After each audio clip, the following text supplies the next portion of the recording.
Ami à côté, je suis dans la joie quand on me dit allons dans la maison du Seigneur. Dis-le de tout votre cœur. En tout cas, moi, je suis dans la joie d'être avec vous et d'être dans la présence du Seigneur ensemble. Amen. Amen. Quelle joie d'être ensemble. Alléluia. Alléluia. Courbons nos têtes, s'il vous plaît, pour prier le Seigneur. Éternel notre Dieu, nous te rendons grâce, nous te bénissons pour ce moment merveilleux que tu nous donnes encore ensemble. Merci parce que tu es en nous, Christ en nous, l'espérance de la gloire. Tu es tellement en nous que nous nous sentons, Seigneur, confortables dans ta présence. Tu es tellement en nous que nous marchons avec assurance. Tu es tellement en nous que l'Esprit nous assure que tu veux encore nous parler, nous bénir, nous combler, nous armer davantage pour que nous puissions aller sauver des multitudes dans notre propre région et dans le monde. Seigneur, merci pour ta parole qui est vivante, ta parole qui est puissante, ta parole qui est esprit et vie. Nos cœurs ouverts par ta grâce vont recevoir ce pain qui descend du ciel et donne la vie éternelle au nom de Jésus. Amen. Amen. Amen.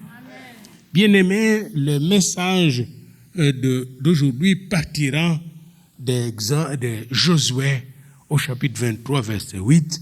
J'ai dit partira à partir de ce verset, n'est-ce pas? Parce qu'à partir de ce verset, nous allons décoller pour voir un peu ces concepts, approfondir ces concepts dynamiques de connexion avec Dieu. Josué 23, verset 8. Mais attachez-vous à l'Éternel, votre Dieu, comme vous l'avez fait jusqu'à ce jour. Mais attachez-vous à l'Éternel, votre Dieu, comme vous l'avez fait jusqu'à ce jour. Celui qui parle comme ça, c'est un homme d'environ 110 ans.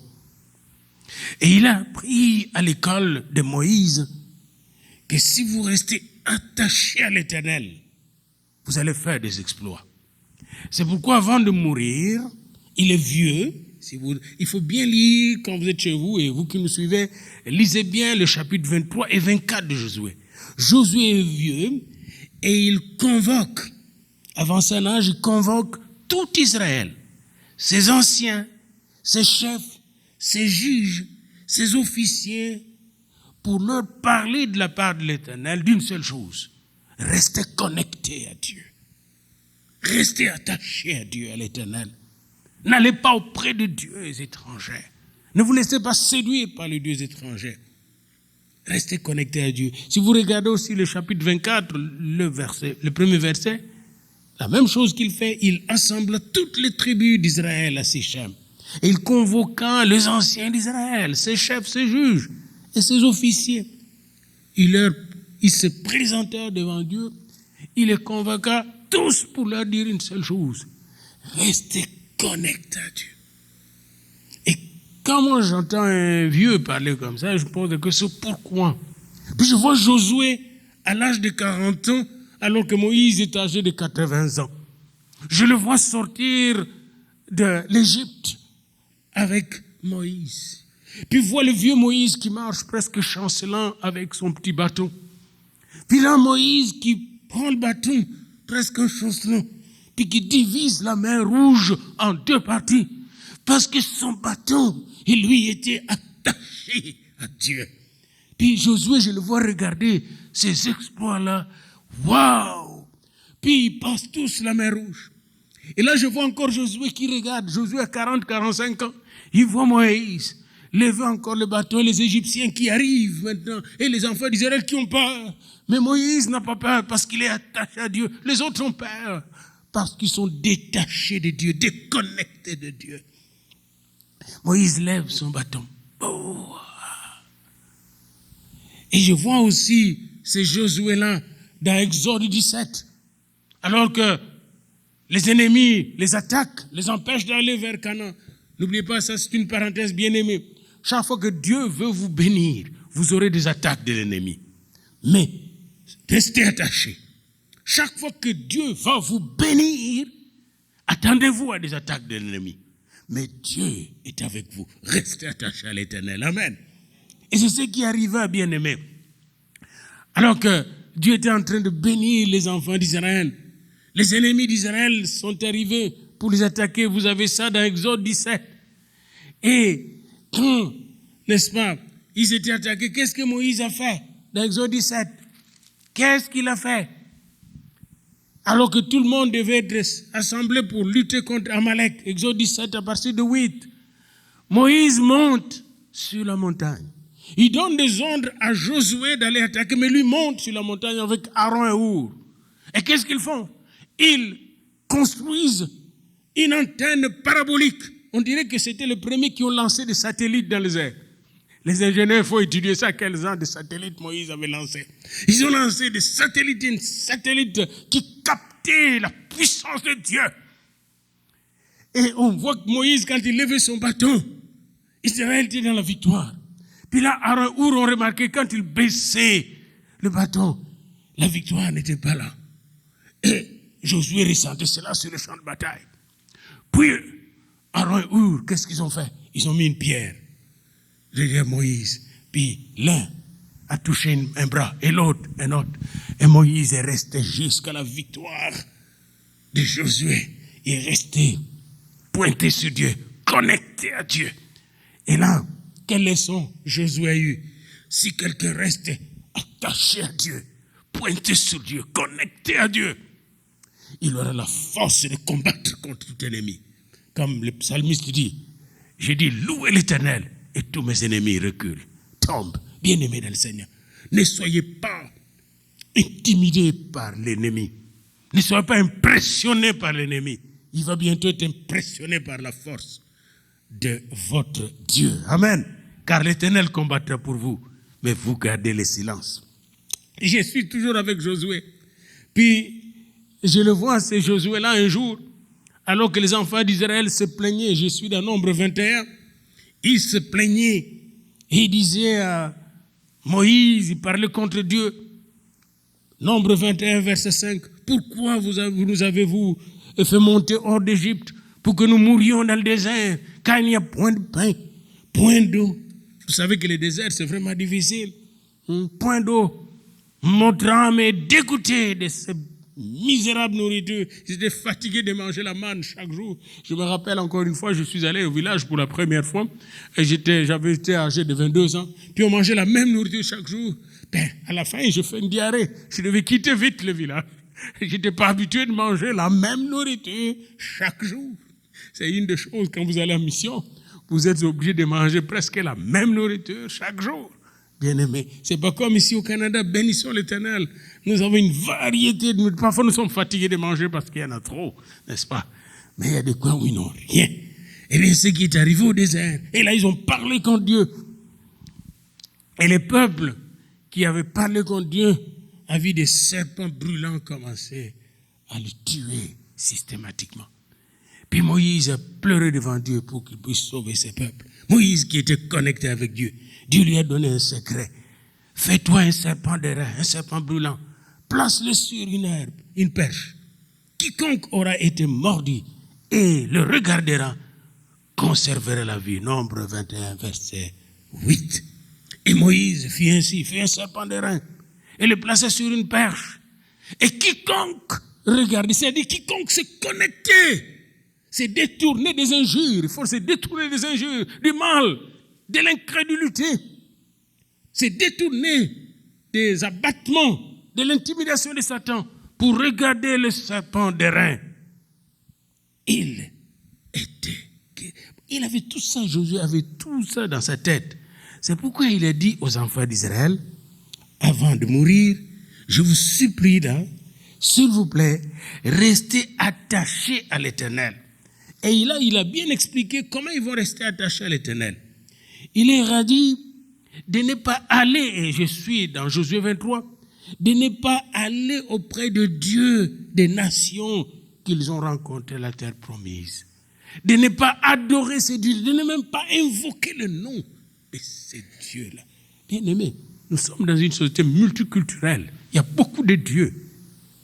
J'ai rencontré de jeunes gens, parfois ils vont faire le yoga et beaucoup d'autres choses.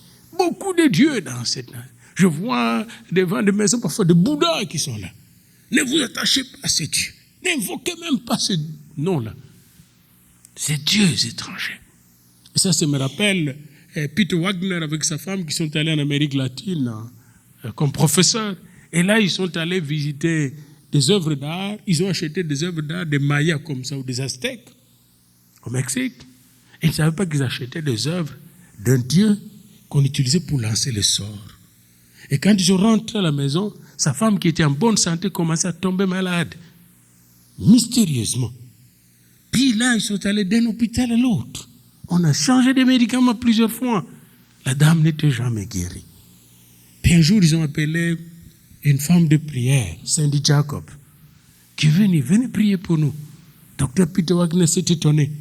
Au lieu de commencer à prier, cette femme, quand elle est entrée à la maison, elle a vu cette statuette. Elle dit, qu'est-ce que ça fait ici dans la maison d'un pasteur? Un professeur de théologie. Qu'est-ce que ça fait ici dans votre maison? Elle dit, quoi? Mais tous vos problèmes viennent d'ici, de là. Il a pris ça. Puis elle a dit, maintenant c'est fini, c'est même pas besoin de prier. Je loue le Seigneur parce qu'il m'a montré la joie. Il est parti et la dame était guérie. Tout était parti. Attention aux dieux étrangers. Vous ne connaissez pas toute la signification des choses que nous voyons dans le monde. Mais Satan a aussi des antennes pour se connecter avec le monde. Si Dieu aime se connecter avec vous, Satan aussi aime se connecter avec le monde. Et alors, Josué connaissait tout cela. Il a dit, appliquez-vous avec force, verset 6, chapitre 23 de Josué, appliquez-vous avec force à observer et à mettre en pratique tout ce qui est écrit dans le livre de Moïse, sans vous en détourner ni à droite, ni à gauche. Soyez focalisés, concentrés sur la parole de Dieu. Et plus tard, d'ailleurs, Paul va dire que la parole de Dieu, c'est l'épée de l'esprit. Quand vous êtes concentré sur la parole, vous avez votre épée de l'esprit pour tailler en pièces l'ennemi. Et il dit, ne vous mêlez point, verset 7, ne vous mêlez point avec ces nations qui sont restées parmi vous. Ne prononcez même pas leur nom, le nom de leur Dieu, et ne l'employez point en jurant. La première chose que j'avais remarqué quand je suis arrivé au Canada en 82, c'est le juron que les gens lançaient. Je suis tombé sur un ami, quelqu'un qui est devenu mon ami. Il venait des îles Madeleine, du Cap de Madeleine, là. Puis je l'ai logé chez moi. Puis chaque mot qu'il disait, chaque raisonnement qu'il disait était suivi ou précédé par un sacrage. Je ne comprenais rien. Tabarouette, sapristi. Je dis, mais qu'est-ce qui m'arrive? Pourquoi vous faites comme ça? Tabernacle. Puis j'entendais dans la parole de Dieu qu'un jour, les gens vont sacrer comme ça dans le monde. Mais c'est la première fois que je voyais quelqu'un sacré comme ça. Il dit, mais nous, on parle comme ça. Waouh! Waouh! La Bible nous dit de ne pas lancer de tels jurons, de ne pas parler comme ça, de ne même pas jurer à partir de ces noms-là. Tabernacle, tabarouette, sapristi, non, c'est pas pour nous ça. Et parce que nous sommes connectés à Dieu, nous devons nous détacher de toute cette culture d'injure, de blasphème, toute cette culture, n'est-ce pas, qui ouvre la voie à l'ennemi. Bien-aimé dans le Seigneur, il a dit encore ce qui suit, veillez donc attentivement sur vos âmes, afin d'aimer l'Éternel, votre Dieu. Verset 11. Parce que si vous le faites, un seul d'entre vous, comme dans le passé, va détruire 1000 ennemis. Attachez-vous à Dieu. Vous aurez la force. Et je vois ce Josué. Il savait que quand il était attaché à Dieu, lui et ses chefs militaires allaient de victoire en victoire. Bien-aimé, oui, il y a de la souffrance sur cette terre. Mais si vous êtes attaché à Dieu, la victoire est au bout du tunnel. Vous serez plus que vainqueur dans toutes vos épreuves. Amen. N'invoquez même pas les autres noms de Dieu, disait Josué. Alors, les grands problèmes, quand je lis Josué, je me posais la question, que faire pour se connecter à Dieu? La première chose que j'ai remarquée, Josué s'était déconnecté du monde. quand il a suivi Moïse, il s'est déconnecté du monde. Il s'est déconnecté de l'Égypte. Et ça, je le vois dans Nombre 12. Si vous allez à Nombre 12, 13, vous allez constater quand les 12 espions sont allés voir la terre promise. Ils étaient 12 chefs. Josué qui s'appelait Osée. Osée veut dire salut. Moïse a changé son nom. Tu ne seras pas seulement appelé Osée, salut, mais tu seras appelé Yoshua, salut de Dieu. Dieu est le salut. Josué qui est devenu Dieu et le salut est arrivé avec les 12 espions à la terre promise. Ils ont vu la terre promise, une belle terre. Ils ont vu les raisins, le fruit. Ils ont pris quelques fruits de la terre promise. Ils sont rentrés faire le rapport à Moïse. Ils étaient 12.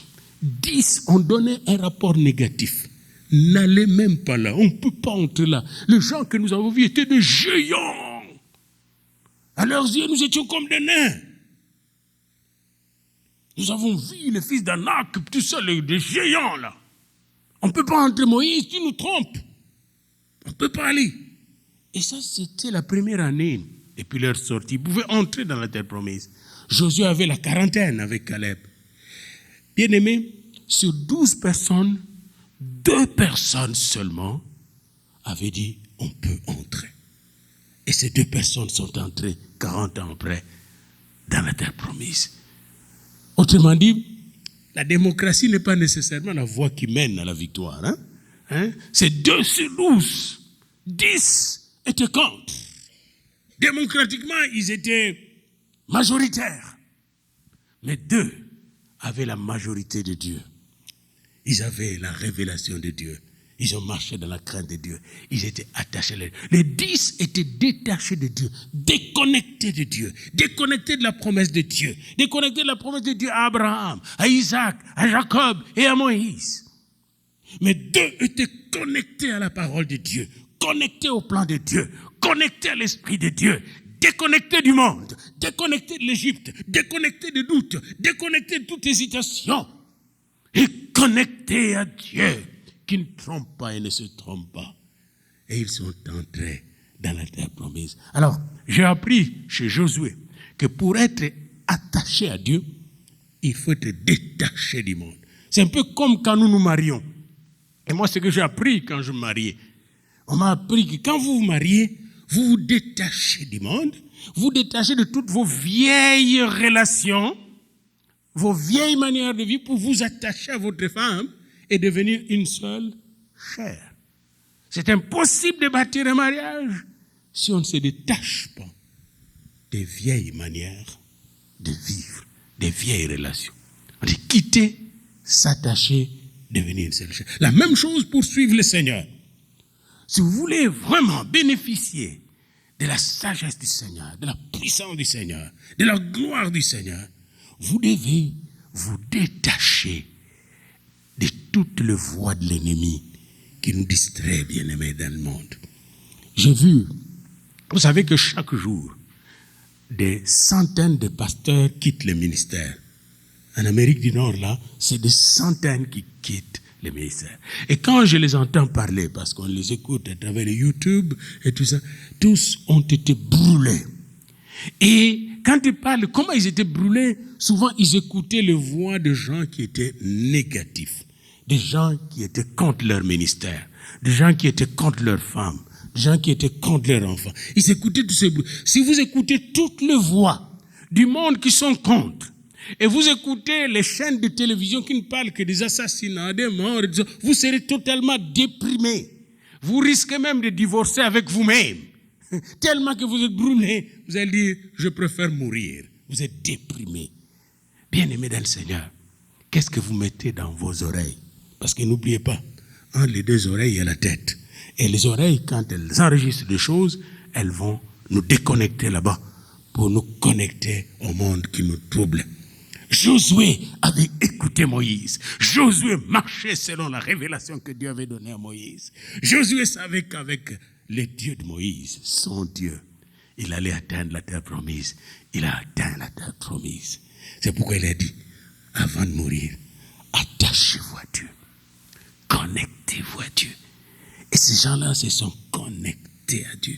Savez-vous que nous aussi, quand vous avez suivi Jésus, Même en venant aujourd'hui à l'église, savez-vous ce que vous avez fait ce matin?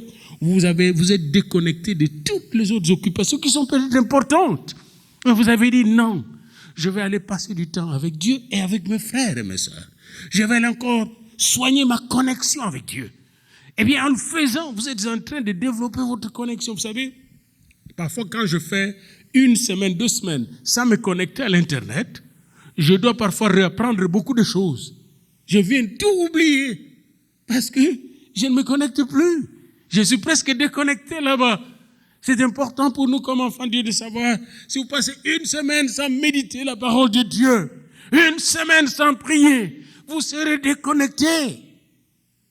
Vous serez déconnecté et l'ennemi va vous connecter avec les pensées destructrices, vous connecter avec les paroles incrédules. L'ennemi, il a des connexions sophistiquées pour nous démolir. C'est pourquoi la Bible nous dit, soumettez-vous à Dieu, résistez au diable et le diable fuira. Moi je change, connectez-vous à Dieu, déconnectez-vous du diable et le diable s'éloignera de vous. C'est exactement la même chose. En venant ici, bien-aimés, j'aimerais que vous puissiez vous applaudir. Parce que vous êtes connectés à Dieu. Applaudissez-vous. En venant, applaudissez-vous. Dites à votre ami, je suis un champion. Si Jean-Bi faisait froid, aujourd'hui c'est fret. Chez nous ici. Mais vous avez dit, la connexion de Dieu va me donner la chaleur. Et c'est vrai, j'ai commencé à sentir la chaleur pendant la louange. Elle était tellement vibrante que je sentais la chaleur, le froid que j'avais senti en sortant de ma voiture est parti. Alléluia.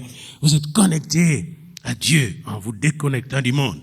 Bien-aimés, quand vous déconnectez du monde, vous vous attachez à Dieu, vous devenez un même corps avec le Christ. C'est ça l'Église. Vous devenez un même corps.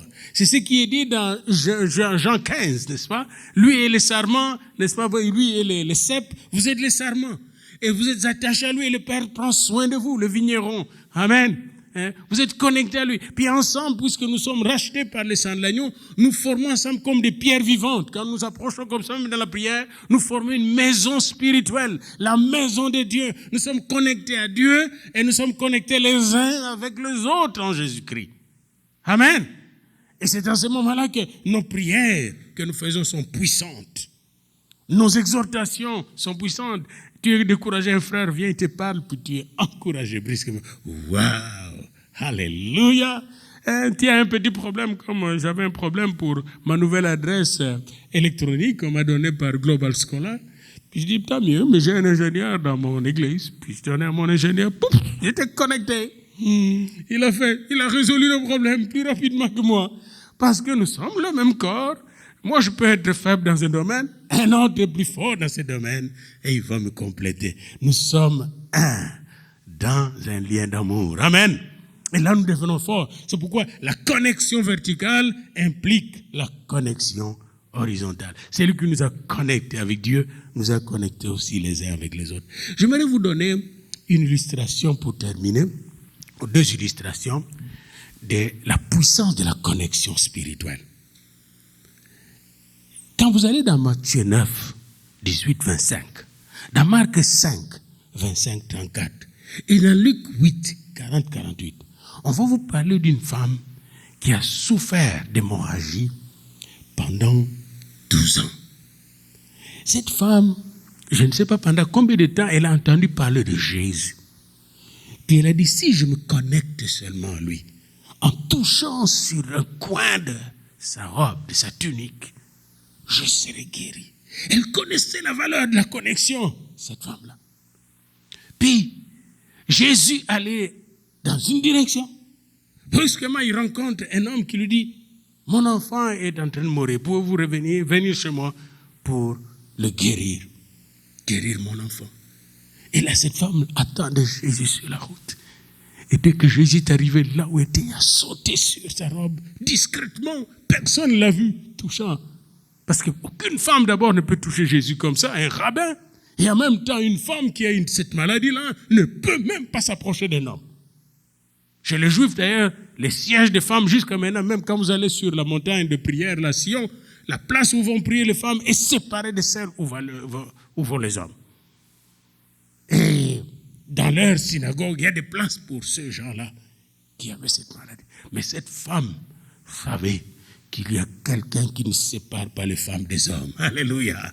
Il y a quelqu'un qui ne fait exception de personne. C'est pourquoi je vous demande de vous connecter à lui. Parce qu'il est le seul qui vous donne de la valeur. Le seul qui va vous encourager. Le seul qui va vous donner, n'est-ce pas, de l'espérance, de l'assurance. Alléluia. Cette femme est allée toucher Jésus. Et la Bible dit, Luc, lui, il était aussitôt guéri. Et puis là, Jésus dit, qui m'a touché? Jésus était connecté. Jésus aime la connexion.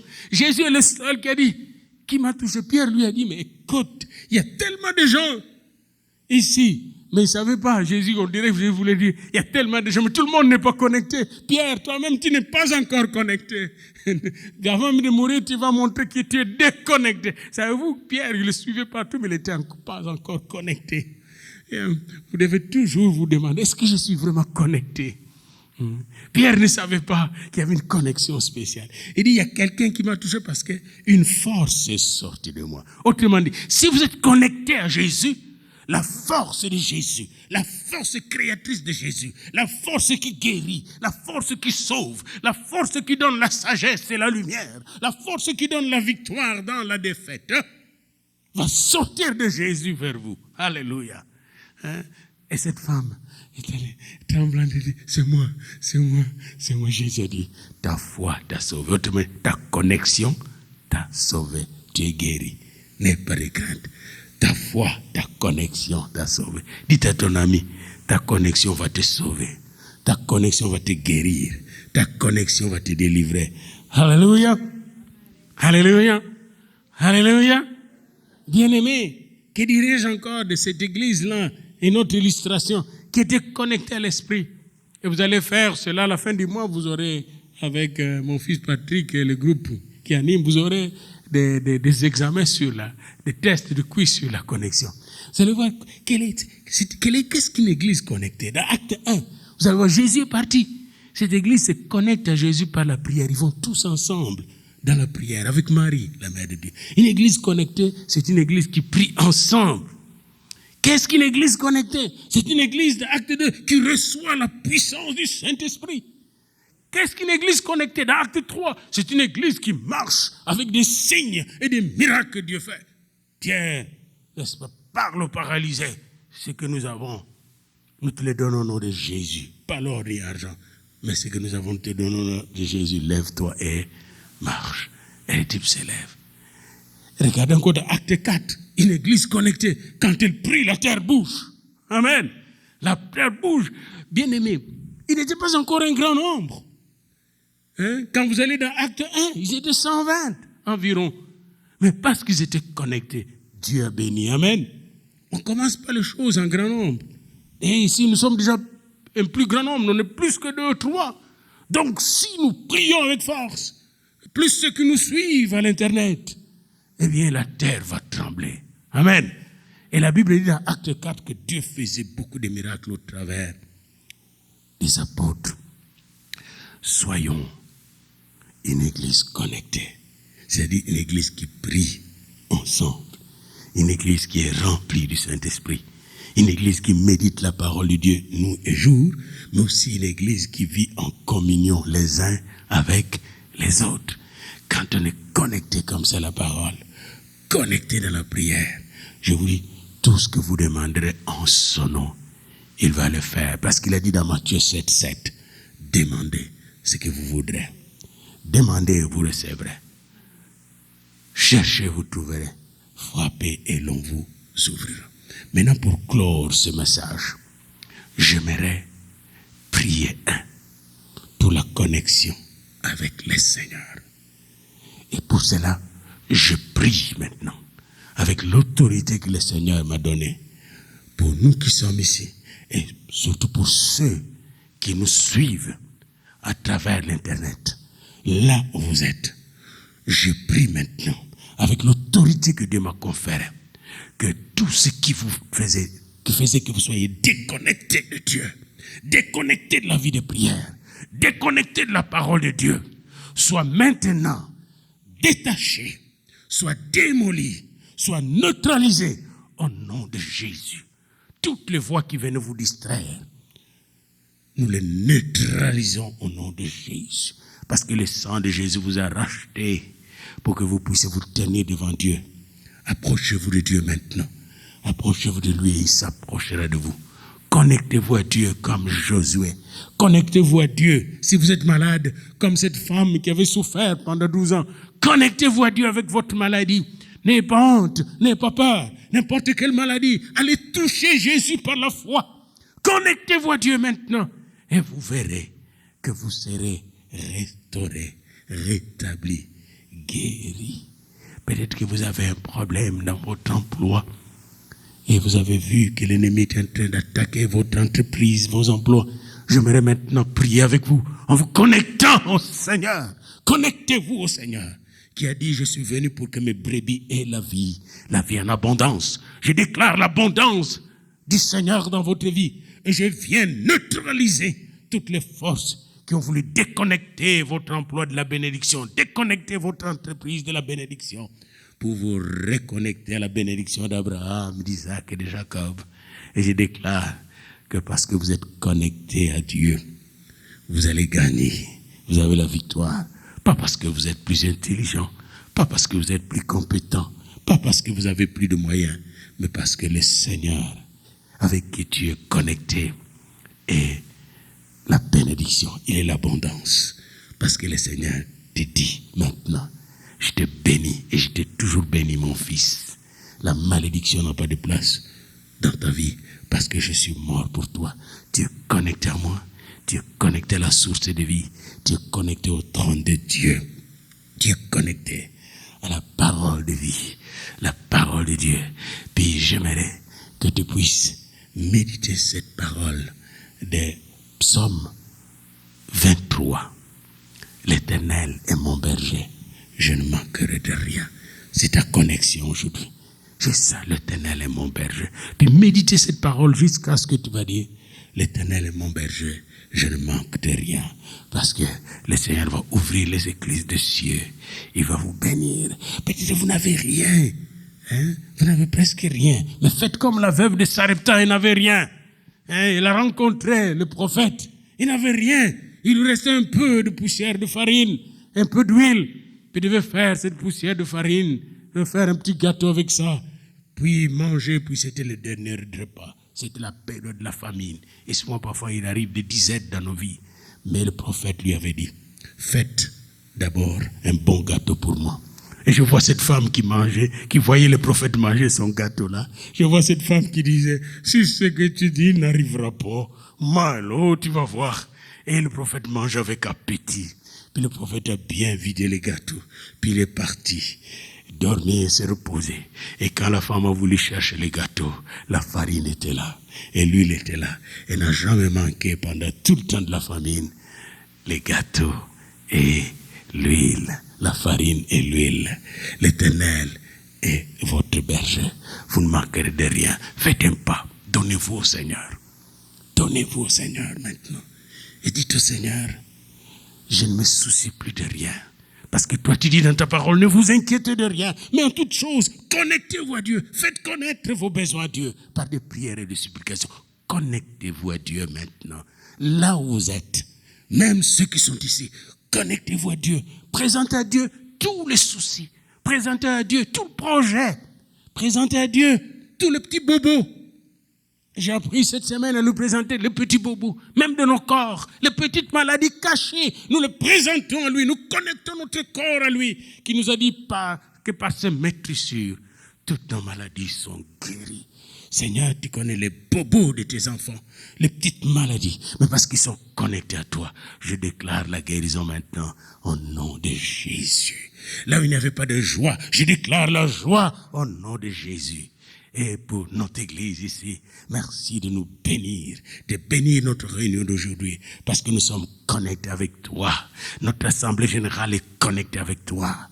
Notre vie est connectée avec toi. Et bien, tout ce que nous allons dire, penser et faire est déjà béni au nom de celui qui s'est connecté à nous par son sang précieux, Jésus-Christ le Seigneur. Amen. Amen. Hallelujah. Gloire à Dieu.